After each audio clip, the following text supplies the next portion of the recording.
they're working in is worse than at the height of the COVID pandemic. Patients wait in corridors. The doctor in charge says he wouldn't want his family to receive the level of care they are currently struggling to offer. Our health correspondent Carl Mercer has this special report. It's a corridor, not a ward, but for the past couple of weeks you'd have been hard pushed to tell the difference. This is the emergency department at Queen's Hospital in Romford, where the new normal is anything but normal. Care routinely delivered like this, some staff redesignated as corridor nurses. Alright, mind out the way because there's a bed coming, okay? I think the first thing out of our mouths most of the time is just sorry, that we understand how frustrating it is, especially to the family members as well that are sitting next to them in the corridor.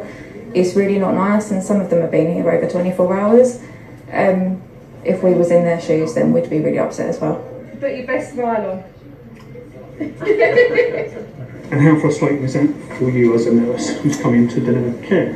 Extremely. We don't train to give care in corridors. You know, it's not nice. We like to look after them as if they're our family, and we can't do that if we're doing it in a corridor. In the corridor? Yeah. Well, I don't know, it's not very nice, is it, for people, but there you are, they, you know, if they haven't looked, what can they do?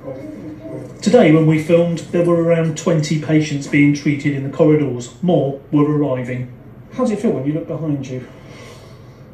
It's quite challenging arriving here every day and seeing patients outside my office. It's very demoralising. It's not what I expected to work in when I started out in emergency medicine. We try to do our best for our patients in the corridors, but I don't think it's right, to be honest. I think it's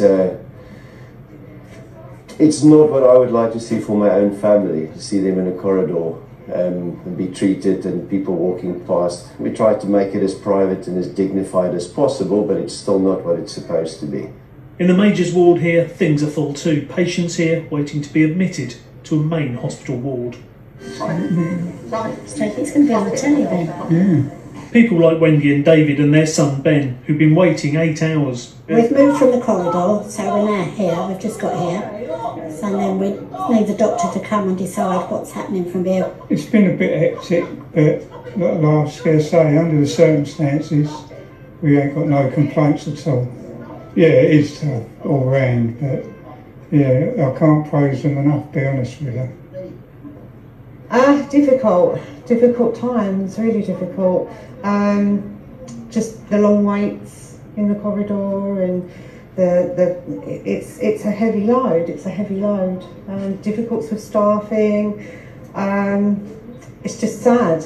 It's really sad to see us in this crisis that we're in.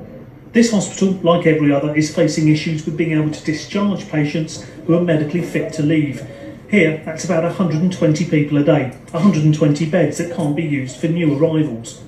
So we've got a really big focus at the minute on understanding what's causing those delays. Some of that's down to us, getting our processes quicker. Everyone's got a story about being ready to go home and having to wait all day until they get their drugs. We need to fix that stuff ourselves.